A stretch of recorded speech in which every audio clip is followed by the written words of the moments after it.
सत्यनाम एक ओंकार सत्यनाम वाहेगुरु। नामे पुरुष दयाल की दया, नामे पुरुष सदा सहाय। उस मालिक की दया आप सब पे हो।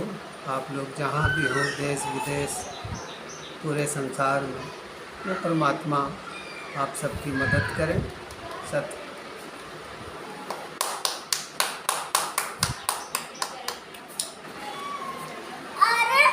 आज चर्चा करेंगे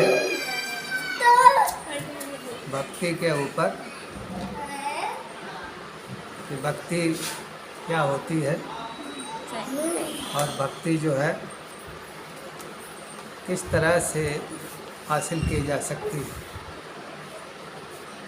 गुरु महाराज कबीर साहब का एक भजन है, उसी भजन से आज सत्संग करेंगे।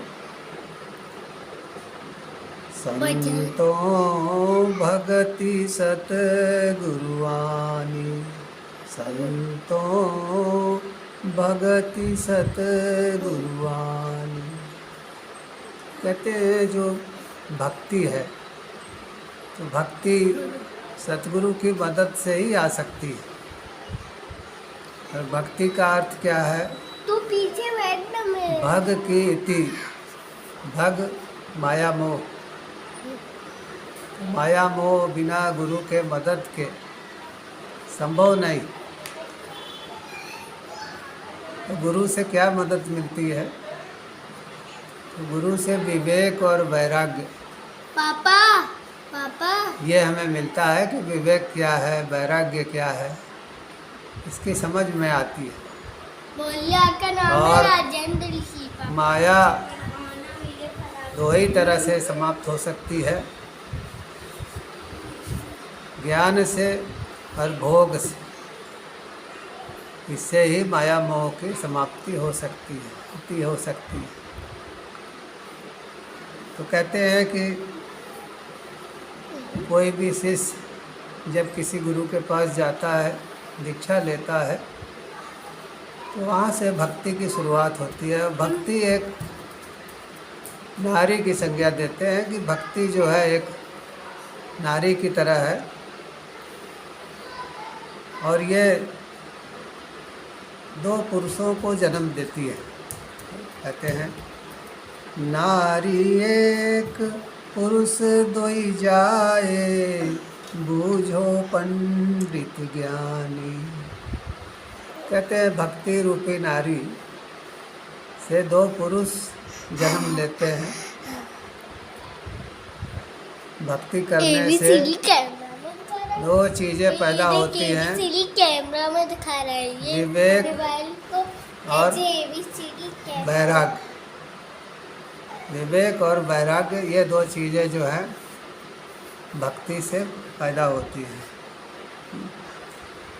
जो पंडित हैं, ज्ञानी हैं, इसको समझें, इसको बूझें।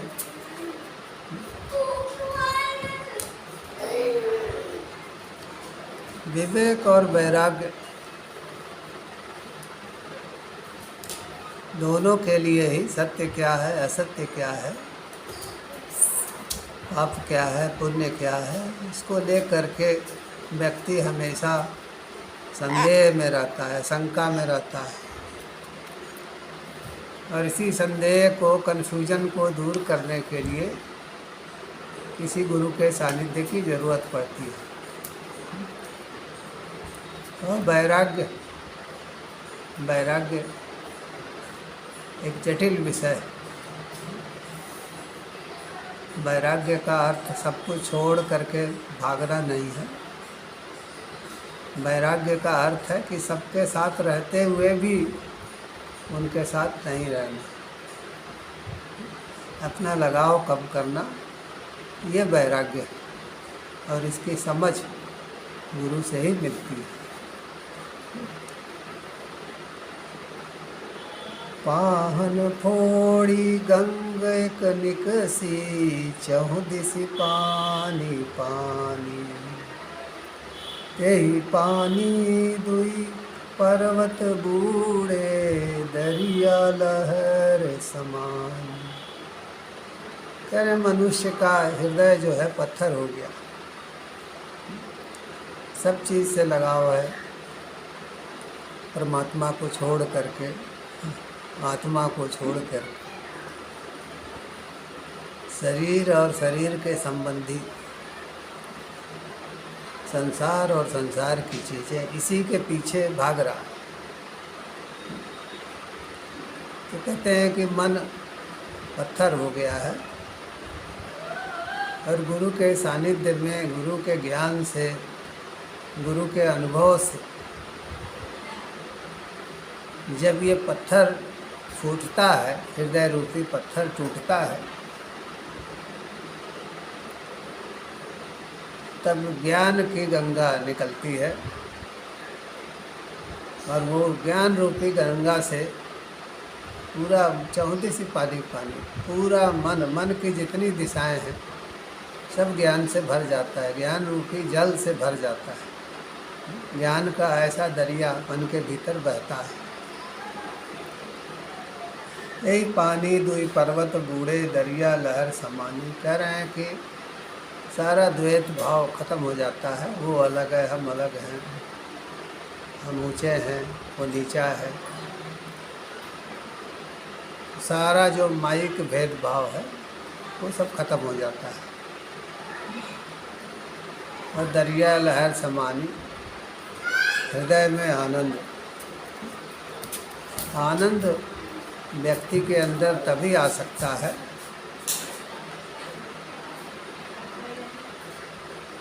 जब संसार की चीज़ों से लगाव कम, ज्ञान हो, विवेक हो, वैराग्य हो, तो आनंद आता है। और आनंद के साथ साथ करुणा भी आ जाती है। आनंद और करुणा यही दो चीज़ें हैं जो सत्यों के सानिध्य में मिलती है। उड़ी माखी तरवर को लागे, बोले के बानी, माखी को माथा नाही, गर्भ रहा बिलुपानी। कह रहे हैं कि जब व्यक्ति आत्मा की अनुभूति कर लेता है और आत्मा के द्वारा परमात्मा की अनुभूति कर लेता है, वो एक ही बात बोलता है कि एक ईश्वर है, सृष्टि में एक परम चेतना है, उसी का अंश जो है चेतना के रूप में हमारे भीतर। माखी को माखा नहीं, गर्भ रहा बिनु पानी। कह रहे हैं फिर ये मन रूपी मक्खी फिर आगे कहाँ जाएगा? मन भागना बंद कर देता है और गर्भ रहा बिनु पानी, बिना धीरे बिना शरीर वाला एक सूक्ष्म जीवन मिलता है। जीवन जो है पूरी तरह से सूक्ष्म हो जाता है, रूपांतरित हो जाता है।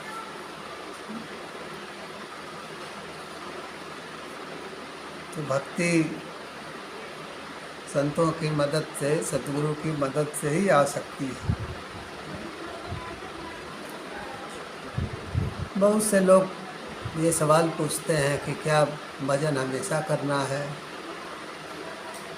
भजन का कोई अंत है? तो गुरु महाराज कहते हैं कि हाँ, जाप मरे अजपा मरे, अनाथ हूँ मर जाए। कह रहे हैं जाप करते हैं, ये भी समय के साथ साथ एक दिन आता है जब जाप से भी छुटकारा हो जाता है। अजपा जाप करते हैं, एक समय के पश्चात उसकी भी ज़रूरत नहीं रहती। नाद सुनता है व्यक्ति, अनाद नाद, उससे भी एक दिन परे हो जाता है।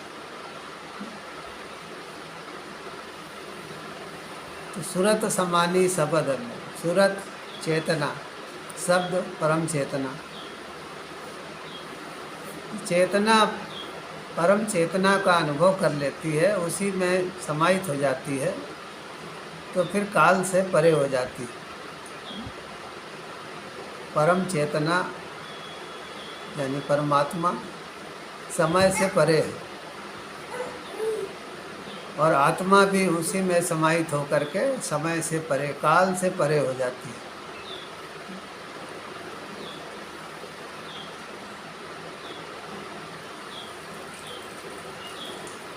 नारी सकल पुरुष वे खाए, ताते रहत अकेला। कहे कबीर जो अब की बूझे, सोई गुरु हम चेला। कह रहे भक्ति से विवेक और वैराग्य पैदा होता है, लेकिन एक दिन विवेक और वैराग्य की भी जरूरत नहीं रहती है, ये भी एक साधन है।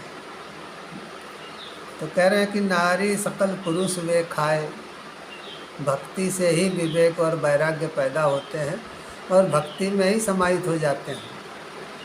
ताते रहता अकेला, फिर चेतना परम चेतना के रूप में अकेले रहती है, और उसमें जो आनंद है, उसमें जो करुणा है, उसका रसपान करती है दिन रात अहर्निश। कहें कबीर जो अब की बूझे, सोई गुरु हम चेला। कबीर साहब कहते हैं कि इस अनुभव के बाद गुरु और चेले का भी भेद खत्म हो जाता है। कह रहे हैं गुरु के अंदर भी वही चेतना है, चेले के अंदर भी वही चेतना है। फिर अंतर किस चीज़ का है? अंतर है विवेक का, वैराग्य का, ज्ञान का, अनुभव का। और जब ये शिष्य पा जाता है तो शिष्य और गुरु के अंदर का भेद जो है वो खत्म हो जाता है। कह रहे हैं कि अच्छा गुरु भी वही है जो शिष्य को अपने जैसा बना ले। अगर कोई गुरु के जैसा हो नहीं सकता है तब तो यात्रा ही व्यर्थ। लेकिन नहीं, संत कहते हैं कि शिष्य जो है जब गुरु को अनुभव को पा लेता है तब वास्तव में शिष्य होता है,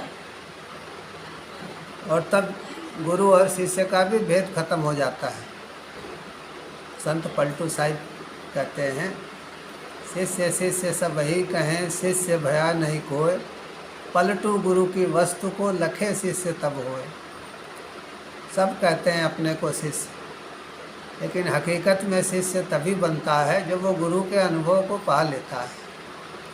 और जब गुरु के अनुभव को पा लेता है तो गुरु और शिष्य का भेद भी खत्म हो जाता है। गुरु और शेष शिष्य का जो एक माइक भेद है वो खत्म हो जाता है। उनके आध्यात्मिक अनुभव को पा लेता है तो उसके बाद गुरु और शिष्य में कोई भेद नहीं रह जाता है। आज इतना ही। अनादि पुरुष दयाल की दया, अनादि पुरुष सदा सहाय। उस मालिक की दया आप सब पे हो, आप सबके संस्कारों की पूर्ति में मदद करें। देश विदेश आप लोग जहाँ भी हों स्वस्थ रहें, सुखी रहें। सत्य सत्य।